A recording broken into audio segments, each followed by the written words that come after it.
Depression. Nobody likes to feel depressed, helpless, hopeless, meaningless.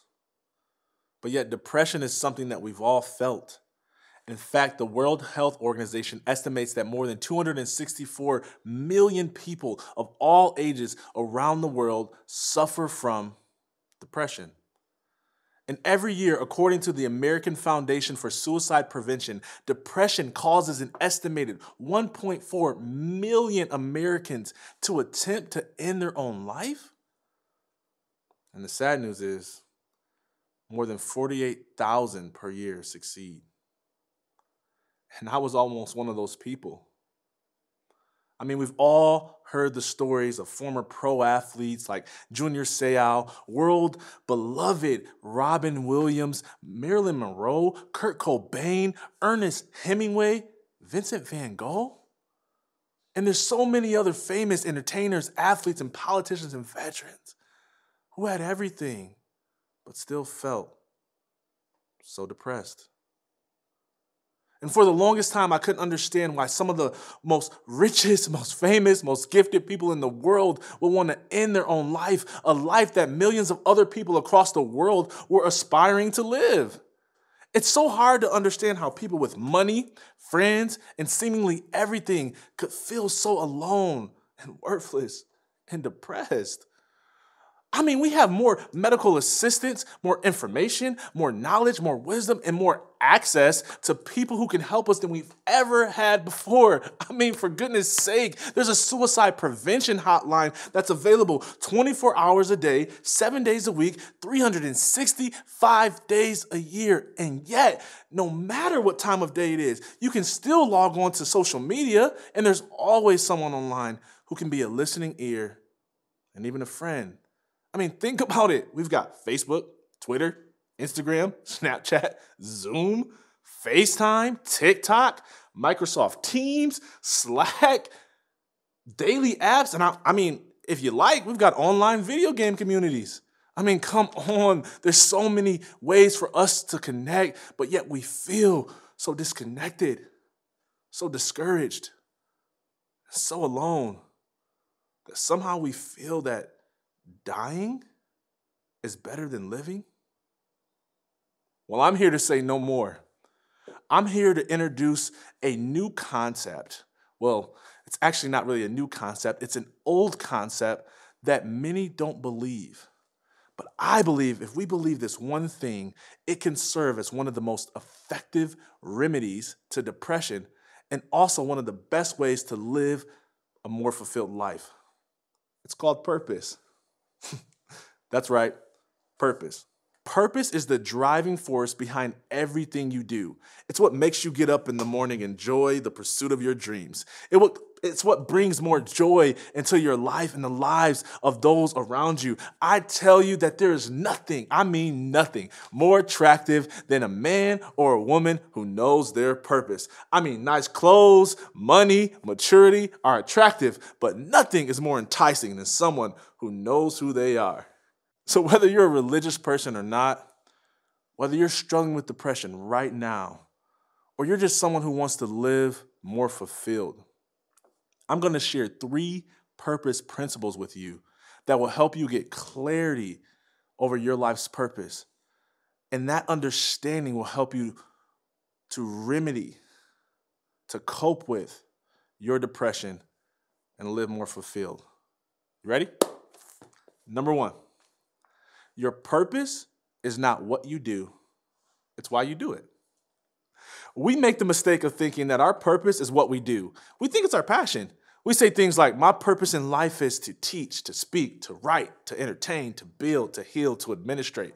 But your purpose is not what you do, it's why you do it. And if you make a list of all the things that you like to do, all the things that you love to do and that you're passionate about, I mean everything, and you ask yourself this question, why? They say when you ask yourself why 5 times, you get beyond the surface level of your mind and you get into the core of who you are. Your purpose is not what you do. It's why you do it. Number 2, your purpose is unique to you. Now, this is just my personal opinion, but I am so tired of people telling me that their purpose is to help other people discover their purpose, or that their purpose is to leave a lasting legacy for their family. Honestly, every time I hear it, I just want to say, you really think, Sherlock? Like, who doesn't want to help other people? Who doesn't want to help the next generation avoid all of the crap that they've been through? I believe your purpose should be as unique as your fingerprint. I believe we should be able to read a purpose statement about your life and say, that's John, that's Susie, that's Jeff, that's Rita. Why? Because you are unique, and so is your purpose. And this is one of the favorite things I love helping my clients with, because it sounds like a good concept, doesn't it? That we can have this unique purpose statement. But because we have so many insecurities and we don't believe that there's anything special about us, many of the people I work with have doubts. And then we walk them through this purpose discovery process, and then they have that light bulb moment, and they find out that they do indeed have a unique purpose. Like, one of my clients is an actress, and I so wish I could show you her face when we walked her through this process, because we took her from a generic purpose to a unique purpose. So she originally thought her purpose was to inspire, to entertain, and to make the world a better place. Generic. And we took her from understanding that that was her purpose to believing that she had unique purpose. She went from my purpose is to inspire and to entertain and to help the world be a better place, to my purpose is to help women who struggle to be happy to experience a more fulfilling life through art and conversation, so that they can experience a more compassionate, empathetic, and beautiful world. You see how different that is? And I told her this. I said, I bet at your next audition, you're going to nail it, because while everyone else is there auditioning because it's their passion, you'll be the only one there auditioning from a place of purpose. You'll know your highest purpose, and you'll express that energy through your audition. Your purpose should be unique to you. Number 3, you have to be convinced that you have purpose and that your life matters. Now, here's the hardest challenge, because we struggle to see our own value and uniqueness, because we constantly compare our gifts, our talents, and our abilities and ourselves to others. And then we make the dangerous conclusion that says, there's nothing special about me. We say things like, well, I can sing, but I can't sing better than her. We say, I can draw, but I can't draw like him.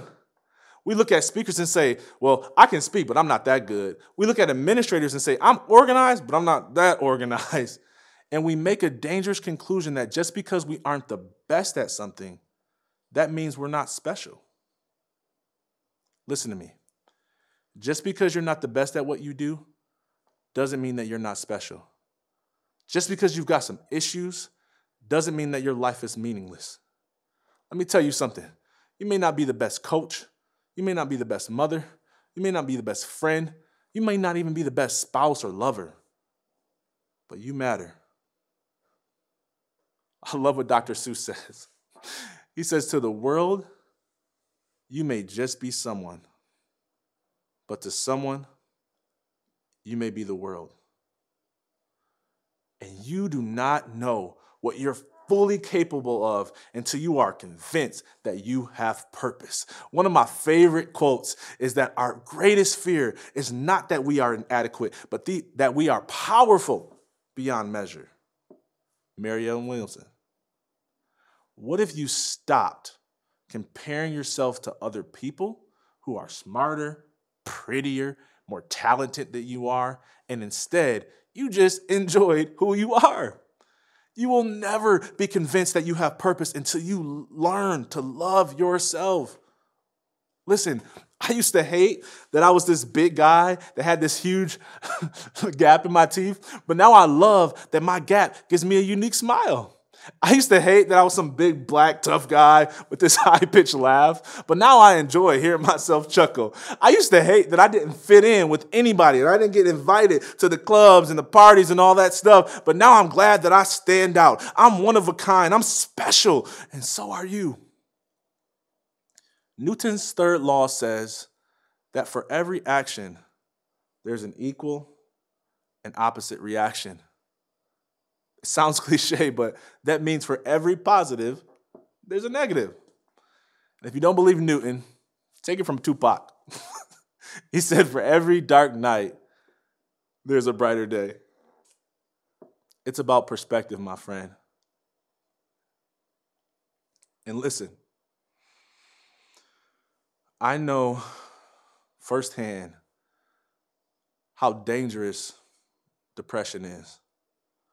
I battled it head on after I lost my dream of playing in the NFL due to an unexpected back injury that caused me to have emergency back surgery. And on top of that, I had a girl who I dated for 4.5 years and was planning to marry that left me and got engaged to another man.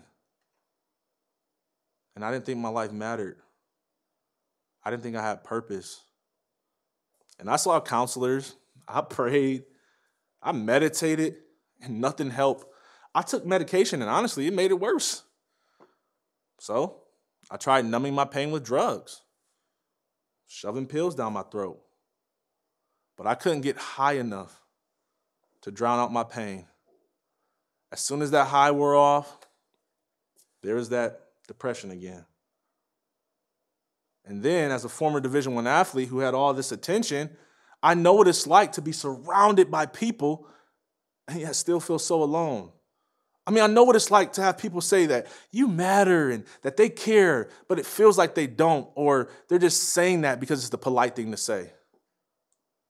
The real problem is that I didn't believe that I had purpose beyond sports. So one day, I sat in my car, I got high, I drank a whole fifth of alcohol, and I said goodbye to everybody in my suicide letter. I was convinced that I didn't have purpose. I was convinced that the pain of dying was better than the pain of living another day. And I know what it's like to face that depression, to feel so alone and insignificant. And I can't say it any other way. It just sucks. But I'm telling you that my life radically changed when I survived my suicide attempts and was convinced that I had purpose. And I believe understanding your purpose will help you like it helped me. I mean, I am literally living the life that I tried to end. So take it from someone who's been there, that there's life beyond your depression and there's hope. So my challenge to you in this moment is one thing: to believe. Believe in yourself. Believe that you have purpose. I mean, what if for the next 30 days, instead of focusing on your weaknesses, you chose to focus on your strengths?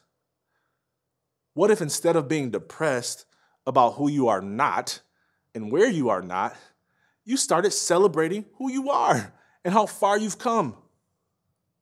You know, I shared this speech with some recovering addicts, and one of them said, "Hey, bro, I love your speech and all of that, and it's inspiring, but I'm not just going to do something just because you tell me to do it." He said, "That's all good and stuff for you, man. I get it. I can't make anyone do anything. But let me ask you this. Aren't you tired of living the same life? Aren't you tired of going into a new year with the same you? I mean, think about it. You've been depressed your entire life. Isn't it time to try something different? I mean, you're already depressed. What do you got to lose? I dare you to give yourself 30 days. Start as soon as this talk ends. Take 30 days and choose to be fully convinced that you have purpose and your life matters. And if you're spiritual, I dare you, instead of fasting food, how about you try fasting doubt, fear, and negative thoughts? I believe that if you do this, your life will change. You'll find better ways to cope with your depression. And I honestly think you can start helping others too. So I've shared my story. I've been vulnerable with you. I've given you tips. I've done my best to send you my hope. The rest is up to you.